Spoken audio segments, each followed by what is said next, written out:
Hey, this is Heidi Dawson. If you love all things health and wellness and style of any kind, hang out here with me each week. I'm obsessed with never-ending improvement, and it's all in an effort to help each one of us live a wildly successful lifestyle.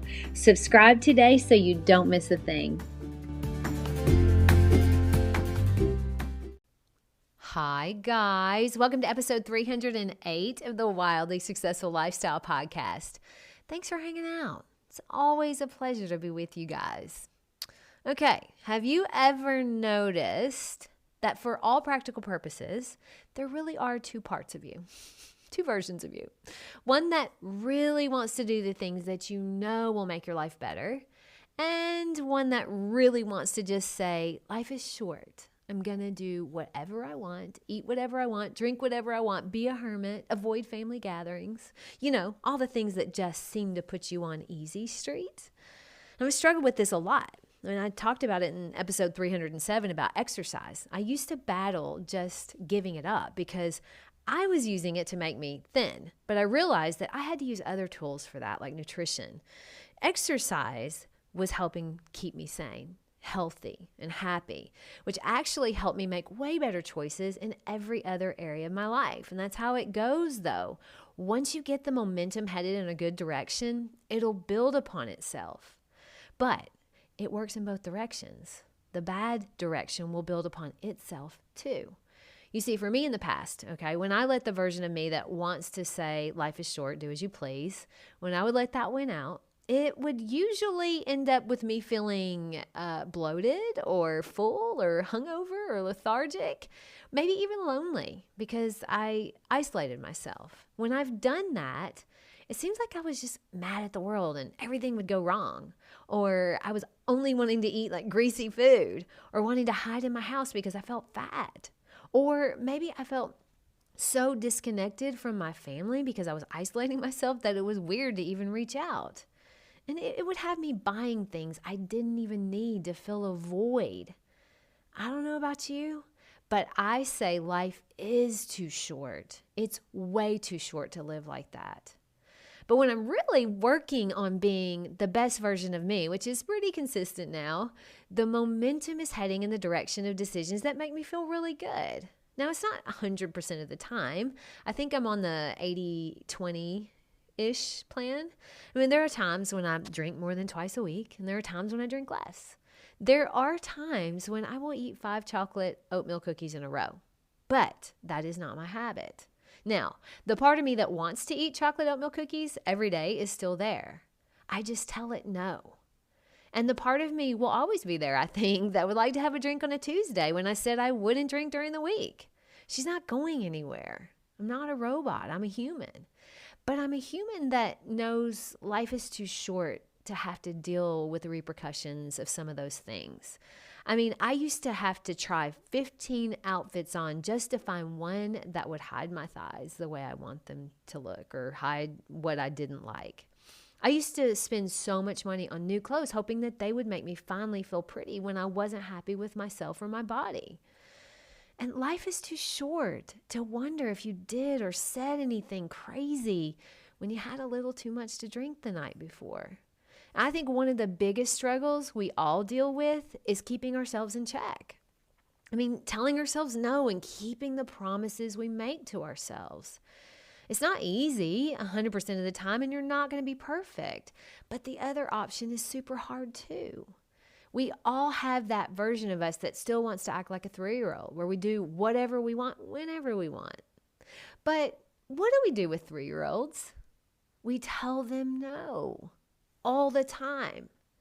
I was recently visiting my older sister, and my mom and dad came over for dinner. They live right next door, which is perfect. But my mom had asked me if I wanted her to bring chocolate oatmeal cookies, to which I said no.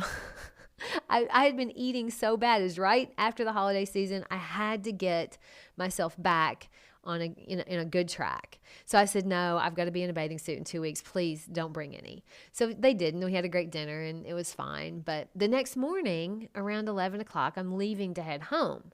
Now, I'd already said goodbye to my parents, so there was no reason for me to swing by their house. But I knew that my mom had those cookies at her house. And I could easily run in there and grab one or two for the road. And I really wanted to, but I'd already told myself I wasn't going to do that. So one part of me wanted desperately to go get a cookie or two. And the other part of me was like, no way. That's not what we're doing. And that's not what we did. We kept driving. We didn't go get the cookies. So it's kind of like you have to make sure that your momentum, even if there's a little bit of derailment, you get right back on track. Like when you're on vacation, for instance, you drink every day maybe, or you eat dessert after every meal maybe, not just dinner, every meal. Sometimes it's like that, especially if you're on one of those cruises where it feels required to eat 24/7. But when you get home, you have to shift that momentum back because the 3-year-old in your brain thinks it's still party time. But we got to get back on track. There's no more eating dessert for every meal, no more drinking every single day, 5 times a day. But I've been there. I still have to shift momentum when we come back from vacation. And that's okay. There's nothing wrong with that. But part of life is saying no to instant pleasure so that you have real lasting pleasure later. I don't get my mom's chocolate oatmeal cookies very often, but I also know that I was trying to get my momentum back into a right direction. And I know those cookies could have caused a downward spiral. If nothing else, it was because I wouldn't have trusted myself anymore because I had said I wasn't going to eat them. So if I didn't keep my promise to myself, and I have been bad about that in the past, but not anymore. Now if I say I'm going to do it, I'm going to do it. And if I say I'm not going to do it, I'm not going to do it. That's how I identify. And that may seem hard, but isn't that better than just living a life where you have no standards? I was listening to Jordan Peterson the other day, and he said, here's how we are with ourselves. We are a terrible employee and an even worse boss. I mean, we don't know what we want to do. And then when we tell ourselves we're going to do something, we don't do it anyway. When we crack the whip on ourselves and then we procrastinate. And then we crack the whip again and then we procrastinate. And we all have that tendency. But the ones that are really thriving, they figure out something they want and they don't let anything get in the way. They go after it. They make sure that they go after it. And the part of them that wants something different, they just tell them no. And they also have a routine of some sort, which makes it a lot easier. So that part of you that wants to act like a 3-year-old, what if you simply treated it like a 3-year-old? You took charge. What if you had that 3-year-old and it was a 3-year-old that you loved and you wanted their life to be good? What would you tell them? How would you shape them? What would you let them do and what would you not let them do if you really wanted them to thrive? Do that. Love yourself enough to do that. It helps if you get yourself into some sort of routine. It does. A routine is some sort that makes you feel alive.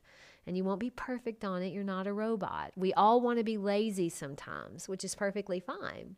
But the goal is to be better more often than we are lazy so that the momentum is headed in the right direction. Now for me, my routine, I have a pretty solid routine. I get up early, usually between 5 and 6. I like to be asleep no later than 9:30. But I have some non-negotiables during the day too. The bed has to be made every single day before I start the day. And I have a morning routine of meditation and journaling. Now, I'm not 100% on that, but I land somewhere around 80%. And I work out 5 times a week. And finally, I eat for energy, not for entertainment. And I have a pretty strong rule of not drinking my calories. So I generally stick to black coffee, sparkling water, and unsweet tea. That's my routine. And this is a big part of, I think, my mindset. I don't watch the news and I only use Instagram sparingly, but I do get some information from there, but I don't want to be at the whim of other people's agendas so that I'm able to set my own. Otherwise, I could easily be all up in Harry and Meghan's business. And if you don't know who that is, congratulations. But it's super tempting to get on board with the latest drama or the latest crisis. But it's just a distraction, which is fine if you're intentional about it. But if left to my 3-year-old brain, I could spend hours going down that rabbit hole, and I'm not going to do it. My challenge to you this week is to acknowledge that there are definitely 2 parts to you. One that really wants to do great things, and one that wants to do whatever the heck you want. And then I want you to ask yourself, which one is winning out? The answer is going to be clear because you'll know if your momentum is heading in a certain area. So, for instance, your relationship, your health, your finances, where's the momentum heading? And if you don't like the answer, don't be mad at yourself. I don't ever want you to leave an episode mad at yourself. Just take the first step to turning things in the direction you want. So maybe join a gym. Maybe throw away the junk food in the house. Or put yourself on a budget. The 3-year-old of you right now is rolling their eyes or wanting to throw a fit. Now, I acknowledge that. But you also have to acknowledge that there's the other part that knows you've been needing to do it, and you control this. I love you guys. I'll talk to you in a few days. Don't forget to subscribe and share with your friends because we're just going to keep going bigger and better places together, and I love that about us. Talk to you in a few days.